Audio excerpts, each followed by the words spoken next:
Hi everyone, I'm Scarlet with Bloomberg Television and Bloomberg Quicktake. Welcome to the latest edition of the Cornell Tech at Bloomberg Speaker Series. You know how it works. I sit down with leading innovators, thinkers, entrepreneurs in global technology, where we try to bring you engaging conversations to produce new insights and raise some compelling questions along the way.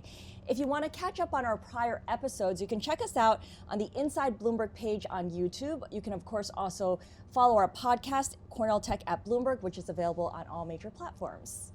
Now, in this month's edition, we are joined by Jessica Lin. Jessica is co-founder and general partner at Workbench, which is a VC firm focused on enterprise technology that is based right here in New York City. Jessica's roots are in corporate IT. She spent a couple of years at Cisco in Boston. Jessica, thank you so much for joining us. And you, by the way, are the first person that we've had an in-person Cornell Tech at Bloomberg conversation since, I believe, February of 2020. I am so honored to be here, Scarlet. This is such a blast. So we're thrilled to have you here. As usual, I want to start with your background to get a sense of your history and how that feeds into how you think about things today. You're a Taiwanese American. Your parents immigrated here to the country. Like most Asians, they place a lot of emphasis on education.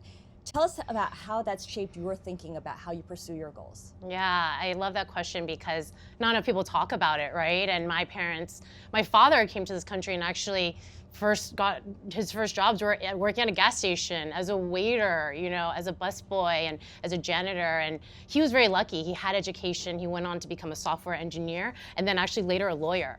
And stories like that are just so rare, sadly, these days, right? And I think you have to really ask what is broken in our country and our system that people don't have these opportunities anymore. And so I think every day about the opportunities we have in tech, what we're doing at Workbench, what we're doing in New York City, and how we can be able to better bridge sometimes these two very different worlds we're seeing. So a lot of people who end up in business and entrepreneurship studied economics or did something to that effect in college. You kind of went in the other direction. You studied Swahili at Harvard. Yeah. You had an interest in international public health and development.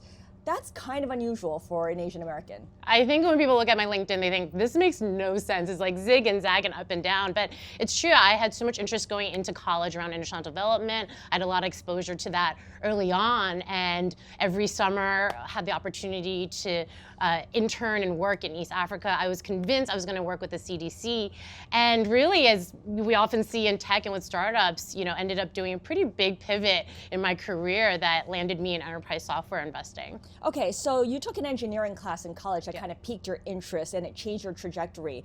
What was it about that class that was so transformative for you? What caught your eye and made you rethink everything you had planned up until that point? Yeah, so this was an engineering class my senior year, and it was actually all around the intersection of arts and sciences and different disciplines. And that's when I really realized you could bring many different technologies to play and enable things in, whether it's in public health or arts or sciences or whatever it is. And so that's really when I realized that there was so much more beyond perhaps global health. And this was actually, in the days when startups were not the fad yet and very few people were really pursuing it.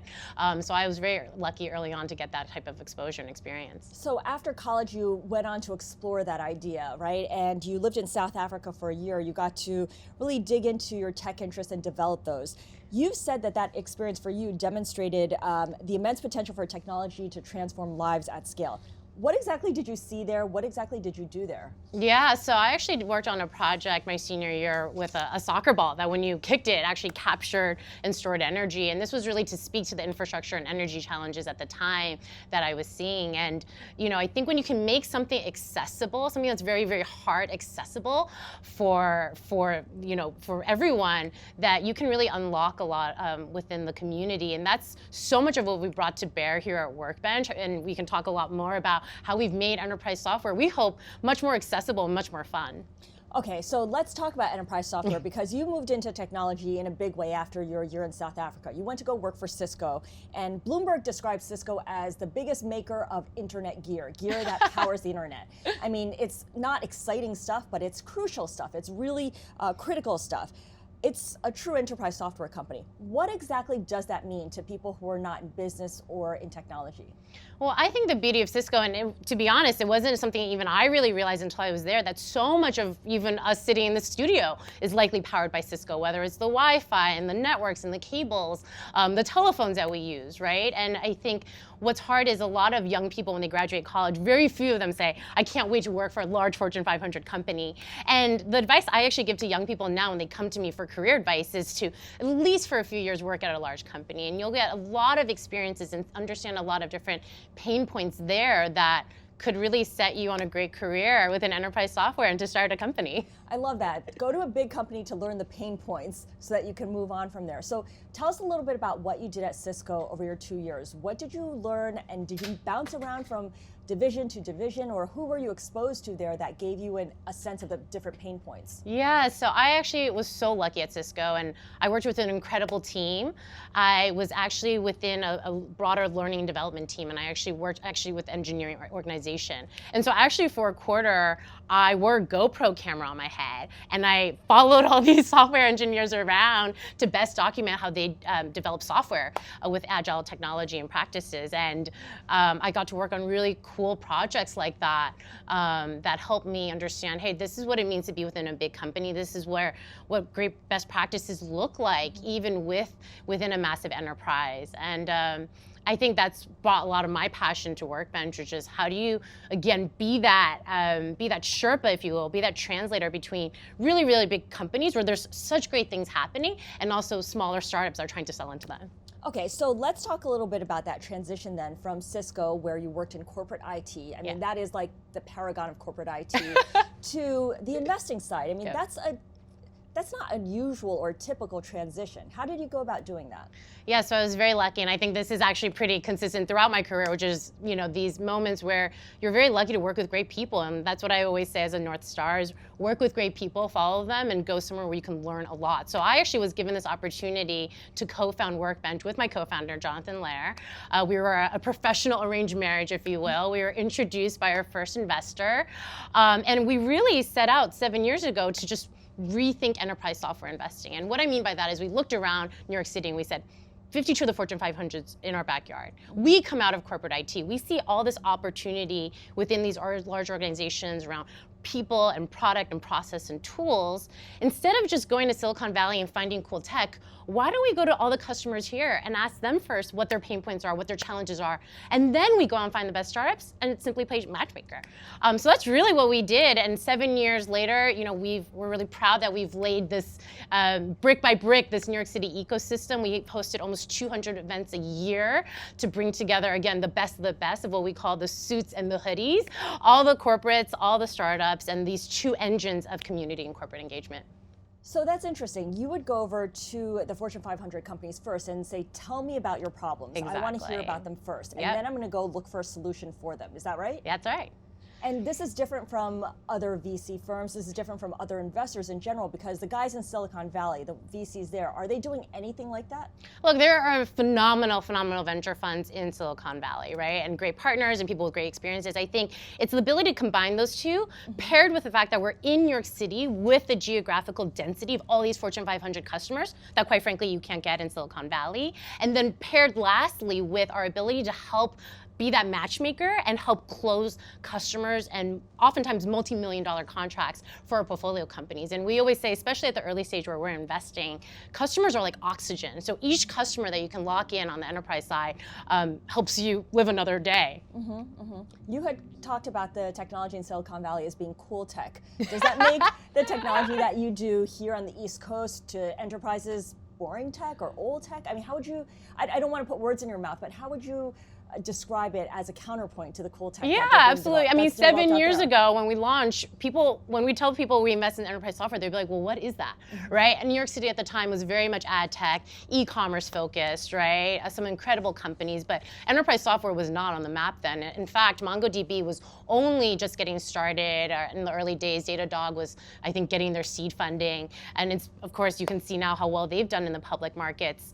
And so we actually track the fundings of New York City enterprise software and the venture investing they receive. And just this year alone in 2021, the first half, there was $7 billion of venture investing into New York City enterprise startups. And just a year ago, a quarter of that went into early stage startups. So what that means is that there's more and more early stage startups. These startups are then also going on to raise Series A, Series Bs, or pre-IPO. And so there's so much opportunity right now. And that's why we're so pumped that there's no better time to be investing in early stage enterprise here in New York. So taking a step back here, if someone else were to ask you, okay, look, I'm in corporate IT, I see plenty of pain points all day long, and I want to follow a path that you've kind of laid out already, how would I go about making that transition from corporate IT to being an investor, being that matchmaker? So much I think of the playbook that we do on a day-to-day at Workbench can be done by many other people, right? At the end of the day, we have two engines, like you mentioned, the community and the corporate engagement. On the community front, like I said, these are data science conferences, these are meetups we're hosting, CEO dinners, sales workshops, women enterprise breakfasts, and more. And then on corporate engagement, roundtables. We also do so much around content and research. We're constantly publishing our different investment themes and areas that we're looking at based on our conversations with corporates. And so if you are a corporate, you already have the first-hand look. And I would encourage you to go out and publish what you're looking at, what you're seeing, right? From there, go out and meet founders, offer to be that matchmaker and that connector, right? And then call up Workbench and we should work together. So share what you're seeing and what you're experiencing out there. I wonder what the startup founders, these entrepreneurs that you do meet, what do they hear from you that they don't hear from traditional VCs who don't have this kind of experience? I hope first and foremost they hear a lot of empathy, right? I think we have empathy on both sides, both for the Fortune 500s, these large enterprises, the challenges because we lived it. And the other side, it's to understand what startups face. I mean, these are sometimes 6 to 12, 15-month enterprise sales cycles. You wake up every day and you hit your head against the wall and you do it again the next day. And so we understand when you say you're navigating procurement, you're trying to figure out legal clauses, you're trying to survive security, we understand that. In fact, we want to help make that easier and help, remove these landmines that might come up, because we've seen it time and again. And at a certain point, when you're building these world-class enterprise startup software companies, these are almost predictable, roadblocks that are going to come up. And if we can help you accelerate 6 to 12 months by avoiding even one or two of those obstacles, we consider ourselves, very lucky. 12 to 15 months. Why is that sales cycle so long? So what happens is, let's say you're selling, a massive distributed database, right? A great example is our portfolio company, Cockroach Labs, now valued at $2 billion. But in the early days, they were going out to find customers willing to take a chance on a very technical product.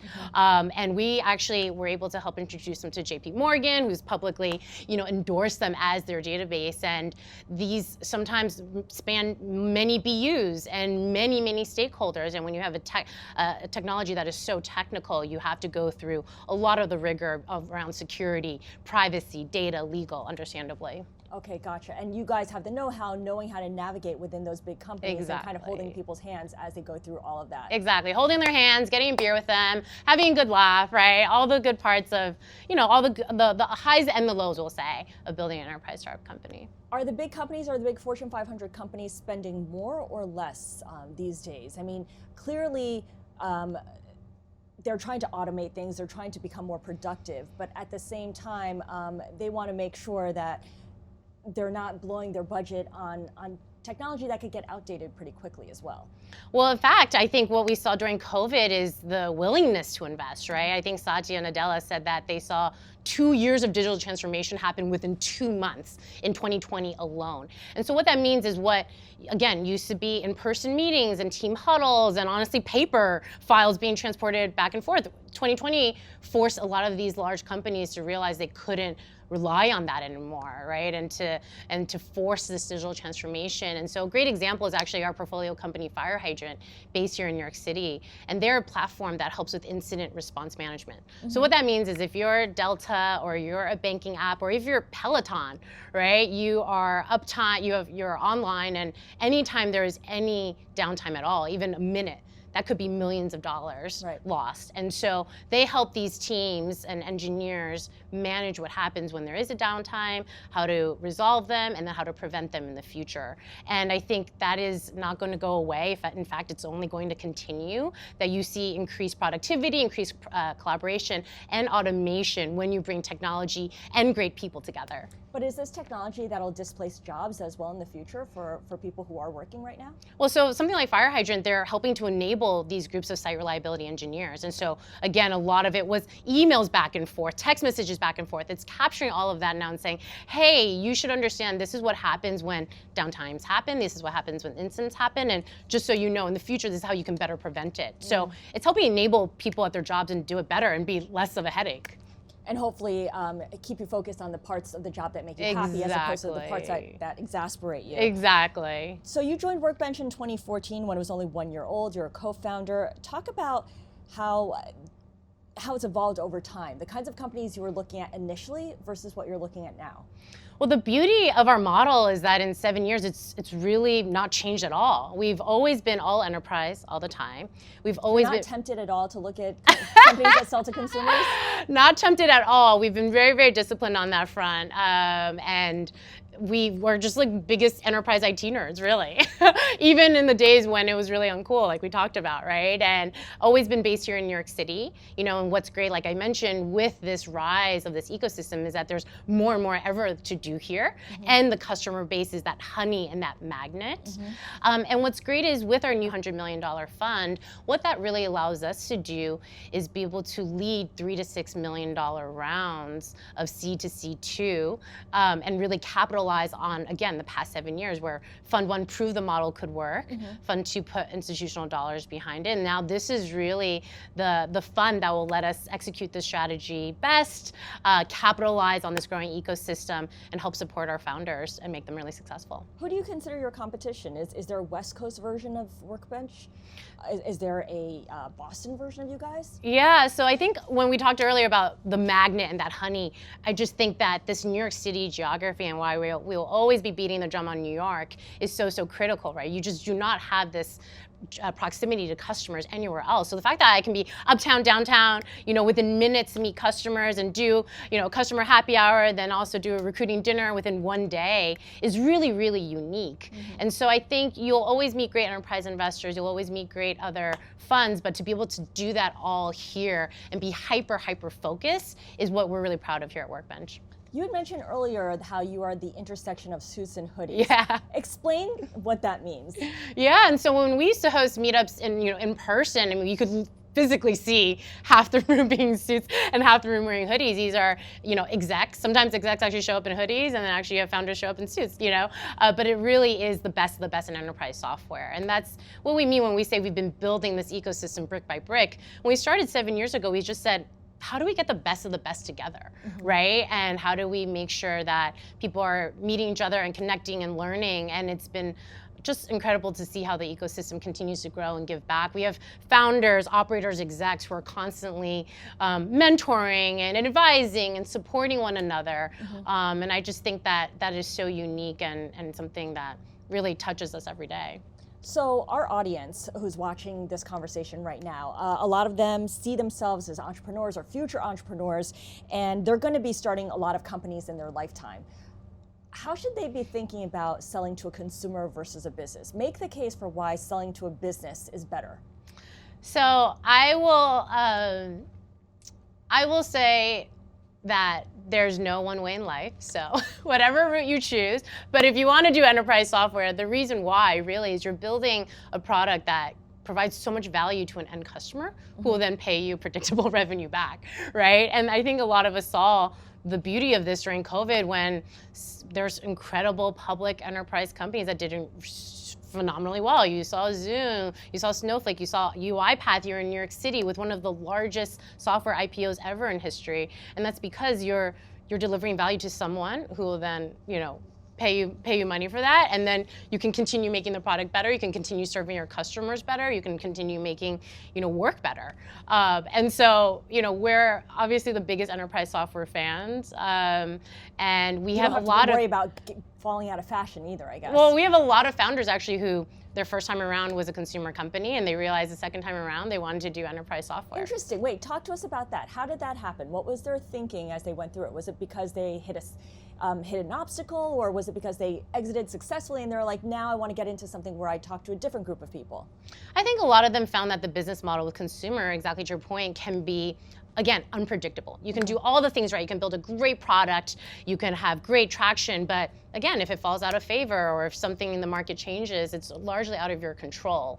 And I think that's a part of it within enterprise software. Look, there's a lot of things that are not in your control, but there are a lot of things that are. And so how do we just help you execute really well on them and get out to market and be really successful? So what are the things that are not in your control if you're building enterprise software?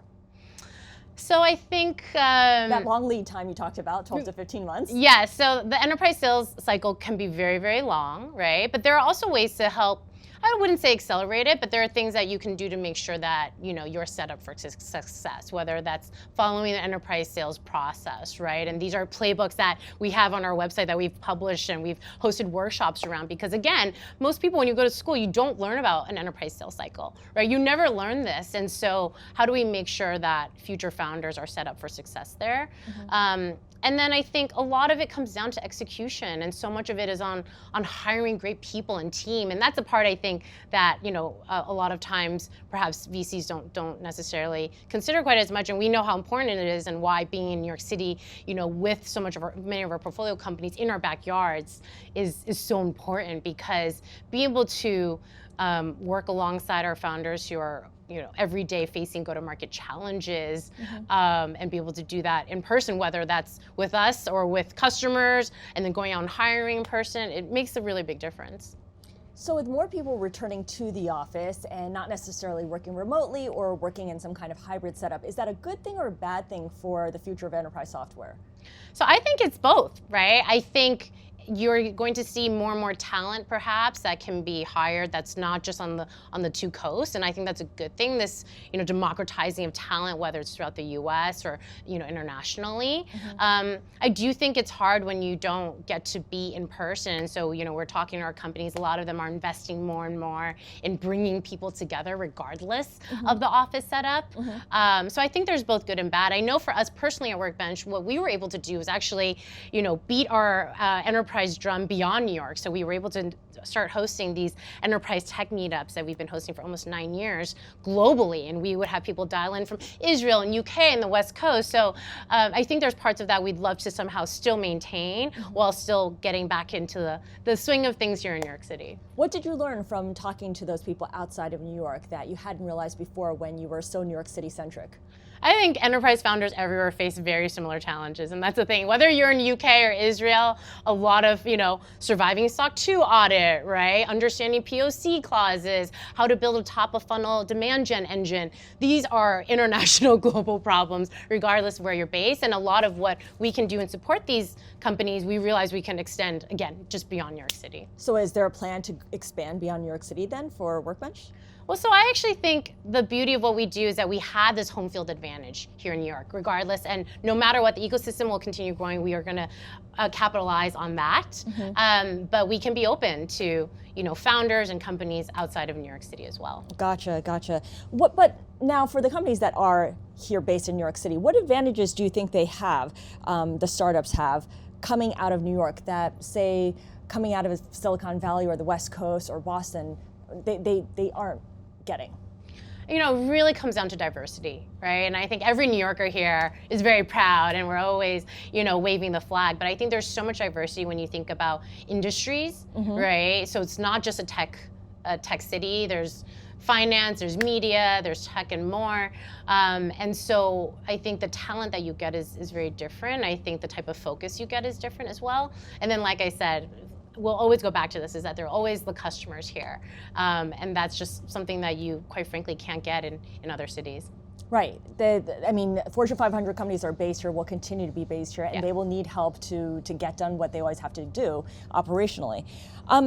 You put together a State of Enterprise Tech Funding report. You mentioned it earlier. 2020 was a banner year for enterprise tech software in New York City. But to be fair, you're working off a much smaller base than you would be if you were in Silicon Valley or if you're talking about the market overall, right?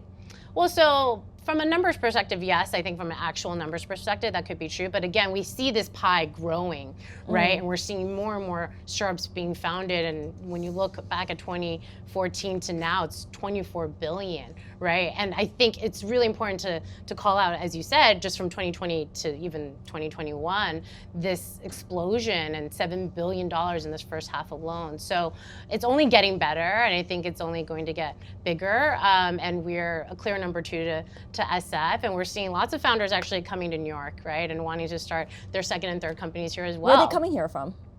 From Silicon Valley, from Boston, from other cities, and they want to do their next company here based on so much of what we talked about. Because of the wealth of companies that are already based here and the access to them. Exactly. So you personally focus on investments related to the future of work. Yeah. We're talking productivity, collaboration, HR. What's an example of a company, a founder that you're most excited about at the moment? Yeah, so we are so pumped by so many of our companies within our portfolio. I would love to call out Spring Health. They're a mental health benefits company based here in New York City, an incredible female founder, April Coe. And as we saw during COVID, mental health has taken, center stage in what I think is an important way, right? And even a few years ago when we did the investment in 2018, there was still so much education around mental health and the stigma around that. And you weren't finding employers really willing to talk about that. And now you're seeing with Spring Health, working with companies like Gap, like Whole Foods, like Adobe and more, that this is something that employers are really prioritizing, understanding is so important.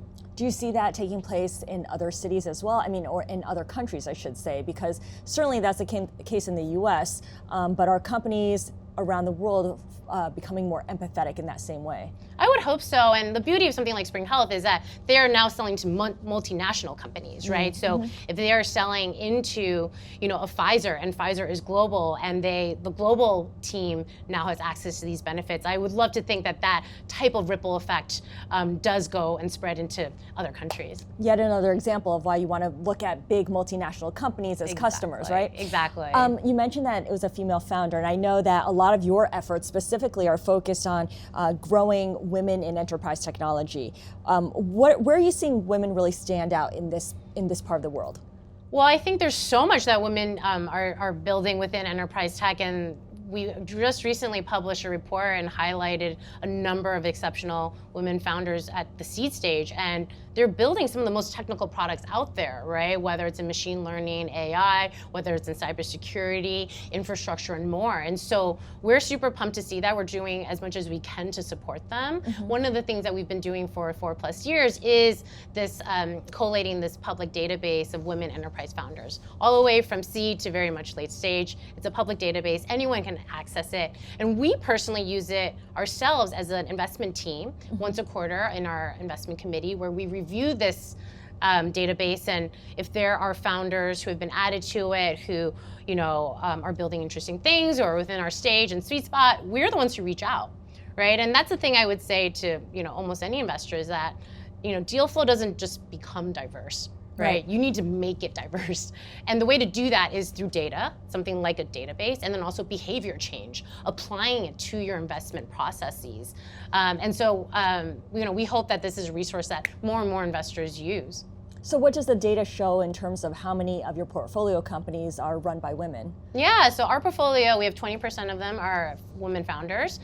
This is something that I think when you look at the overall numbers of women in tech, which is already largely underrepresented, and then enterprise software, it's a whole nother slug. We're really proud of that number. That said, we know we can do even better, right? And so it's initiatives like this and so much more that we're doing that really we hope can increase that number, right? We're doing a lot with what we call women enterprise initiatives, whether it's through conferences that we're hosting and happy hours and events and meetups to just, again, provide what I would say the 3 C's. It's contacts, context, and credibility. And this is actually a nod to another awesome women investor, Alana at Base Case, who shared this framework with me. And do you have the context to know what you're building? And we're seeing more and more, yes, that these women founders have the enterprise expertise, and why we continue to do these webinars to really educate and help them continue to build great companies. Contacts, whether it's just meeting more and more people, whether it's other investors or other customers or great talent, and then the credibility piece, right? And how we can, again, propel everyone forward. Yeah, and obviously seeing more people like you helps. I mean, I think about how in my efforts to book guests, a lot of the times I'm looking for female CEOs, and they all, I shouldn't generalize, but oftentimes you'll find a female CEO who has started a company that has to do with retail or health. It's very, those industries are very female dominated, and you don't necessarily see women in software, let alone enterprise software. How much time do you spend explaining that enterprise software is a good area for women specifically when they don't see a lot of examples ahead of them? Yeah, look, I think being a founder of a startup is something that will take a decade or more of your life, right? And it's probably the hardest work that a person can do. So, I think it's very much for someone to come in and hopefully having had that experience, again, having those contacts and wanting to build this. I think it's very hard to convince someone if that's not their heart's passion, because you need to want to work on this every single day and night and weekends for, again, 10 years. But if you do have that passion and that interest, then we at Workbench want to be there to be that partner and support you. Gotcha. Okay. In your spare time, it's hard to believe that you actually have some spare time, but you do have another passion. You teach GED classes, basically helping those who didn't graduate get their high school equivalency. You've done this for years. You did it in Boston, and now you're doing it in New York City. How do you combine that with your passion for technology, for enterprise software? I mean, I know that it might not seem like a natural fit, but I wonder how much overlap there is and how much it affects your thinking on one side or the other. Yeah, I think there's so much that we can apply from the tech world to, again, adult education. And a big part of what I try to do is just say, hey, look, there are some incredible students I work with, all adults. Many of them have multiple jobs, 3 kids at home, English is their second language, and they just don't get opportunities like we do in tech. So again, what I try to do is be that bridge as much as I can and say, if there are companies that are hiring, if there are companies that are offering internships, if there are companies, allowing people to shadow and just learn more about tech, again, how do we bring this gap closer together? It's something I'm really passionate about. And, I work with a lot of students who are exactly like my father, right? And who I think if given the opportunity would be really successful. And so this opportunity gap, we're in tech, we're oftentimes so privileged we don't see it. And so if anything, it's just me saying, hey, how do we get these two worlds closer together? Yeah, I can imagine. I'm going to ask a question I know that if we had a live audience, they would ask you about. What would you say is your biggest mistake that you've made during your career? So I think I make lots of mistakes every day. And it's actually hard to pinpoint, okay, which mistake should I highlight? I think it comes down to a growth mindset, and I'm sure you can appreciate this as well. I think even when things go well, I'm constantly pushing our team to iterate and improve, right? And I think a great framework, again, I think of is actually from Frank Slootman, who's the CEO of ServiceNow. He says, narrow your focus, up the quality, and increase speed. Right? And when we apply that to Workbench, right, we are pretty much as narrow a focus as you can be, enterprise all day, every day. Yeah. We're constantly trying to, increase and up the quality of what we do, right? Whether it's the events that we do, the reports that we're putting out, the experiences our founders are having with us. But the last point is really around speed. Right? And as you can see in today's market, which is more competitive than ever, we need to constantly be iterating. And things that we did 7 years ago at Workbench, quite frankly, might not work today. Yeah. And we need to constantly be pushing ourselves as a firm to be, improving and changing and listening to feedback and growing and then getting back out there and doing it all over again. So I would say we probably make lots of mistakes every day. The key is to incorporate them, reflect on them, make changes, and get back out there. Does that mean in order to stay on top of all those changes that it's good to always keep getting fresh blood, getting new people who used to work in corporate IT into the realms of Workbench? Well, I'm so proud of the team that we've built here at Workbench, and we actually have more women than men. Our women outnumber the men There's on good the data. Workbench team. And we continue to look for people with great backgrounds. So yeah, whether it is, you were previously in corporate IT, or you were previously an operator, or you've done great research, we're really open to so many roles. I think the key though is that hustle, right? And I would, put us much closer to a startup rather than another VC based again on this platform, the engine that we're doing in addition to the investing. So it's all about the hustle and the grit. I like that. I like how you think of what you do as a startup more than a venture Very firm. much so. And I hope always to be like that. Yeah, it's hard to do that, once you're a middle-aged company or a veteran company. What's a company and leader that you admire when you look around right now? Yeah, someone I really admire and is top of mind is actually Aileen Lee. So she's another investor. She's one of the founding partners at Cowboy Ventures. She's been such a big supporter of me and Workbench, and when I see her and the success that she's had with Cowboy, and then of course this huge movement that she created with All Raise, I'm so inspired by what she does, and most of all, she's just so authentic. And I think that's the key part, is like who is authentic, who supports, and who wants to help raise other people up. It's a small community looking for other female venture investors. It is, yeah, and the beauty of something like an All Raise that didn't exist, again, even 5 years ago, is this community and support system, right? And you could do it one by one, but to have an actual movement helps a lot to connect and to learn from one another, and to also avoid the landmines that our founders are also trying to do. Yeah, exactly. All right, I want to bring in some questions from a Cornell Tech graduate for you, and Danielle Boris asks a couple of different questions. So I'm going to start here on diversity and inclusion. Cool. The question that she asks you is that 2020 put a spotlight on diversity and inclusion in the workplace. While organizations have implemented a lot of training, the training that they've put in place does little to help companies know whether managers are creating equitable environments for their team. It allows them to check a box, essentially. How do you see management changing to create a system of accountability for improving diversity and inclusion?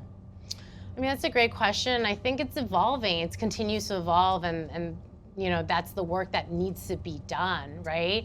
I think, a few things. One is your leadership likely, won't be pushed to change things unless there is pressure, right? Oftentimes externally, but also within an organization. And so what that means is, how do we get more diverse voices and people within an organization? One of our companies based here in New York City called Ripple Match actually is doing exactly that. So they're an early career recruiting platform focused specifically on diverse candidates. And they, again, going back to what I said, no one graduates college and necessarily wants to work at a large Fortune 500. They're helping to create those opportunities for young people to say, hey, look, have you ever considered an opportunity or a job at SAP or Dell or PNC? And they're unlocking so many great jobs and connecting great candidates. And so I think it's more and more technologies and platforms like that that can help move the needle on that. And then of course, there's so much within people and processes that do have to be translated, but that is one very tactical way to start. I see a lot of emphasis and focus on recruiting diverse talent and different kinds of people with different backgrounds. And one thing people and companies haven't figured out yet is how to retain that talent, right? And to develop that talent. Can software, can technology help that, or does that come down to person-to-person contact? Like that has to be something that people do the work on. Yeah, I think it's twofold. I agree that person-to-person contact, it's so hard when you don't have that. And I think COVID really, highlighted that it can be very isolating by yourself. I've also heard though during COVID that it was an equalizer, right? When you're on Zoom, everyone is a square box. There's not one louder voice than others, right? And so I actually heard from a lot of people of color and different backgrounds say they actually felt they were even more equal in a Zoom meeting. They were not having to deal with awkward interactions, weird comments, all the things that sometimes make a professional workplace difficult. So I think there's pros and cons to that, right? And I think we're seeing more and more software at least saying, how do we help connect you, right? You might still have to do these interactions in person, of course, but how can we at least connect you with someone you might not know within a massive organization who could have your similar background and profile or interest, and who can be a champion for you. But do managers tend to rely on software and technology too much to do that work for them instead of learning the hard way or doing the training, getting the right education? I can see both. I think there, hopefully, and over time, and especially coming out of Cisco and learning and development, I have a sweet spot for this world, which is just better training, right? And we are seeing more and more companies started in this space. But I do think sometimes there are things that as people we have biases to, we don't see, and sometimes technology can uncover some of that. Okay, so the second question for Danielle talks about technology and tools, because you wrote in a recent Forbes article, and I know that you blog for Forbes, right? You write a lot of pieces for them about the widespread uptick in digital tools aimed to make employees' lives easier since the beginning of the pandemic. This uptick has led to quote unquote tool fatigue.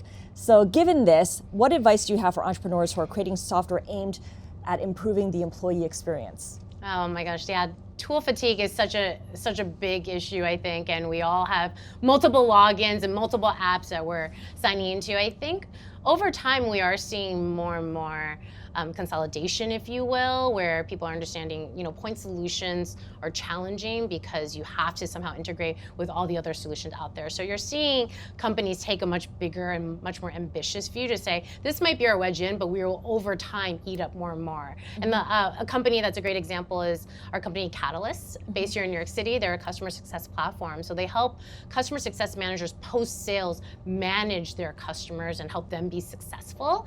But over time, they will help with things like, campaigns and retention and health scores, and just be able to own more and more of just the customer experience overall, and realize that they can go into other competitive markets, if you will. Gotcha. All right, well, thank you so much. I want to thank Jessica Lin, co-founder and general partner of Workbench. But before we go away, I want to bring in Michael Samuelian for our closing remarks. Michael is the founding director of Cornell Tech's Urban Tech Hub. Thank you, Scarlet. Hi, everyone. I'm Michael Samuelian, the founding director of the Jacobs Urban Tech Hub at Cornell Tech, which is one of the newest initiatives here at Cornell, looking at bridging industry and academic resources. Thank you to Jessica Lin from Workbench for joining us today. A big thank you. It was really exciting to see an in-studio interview.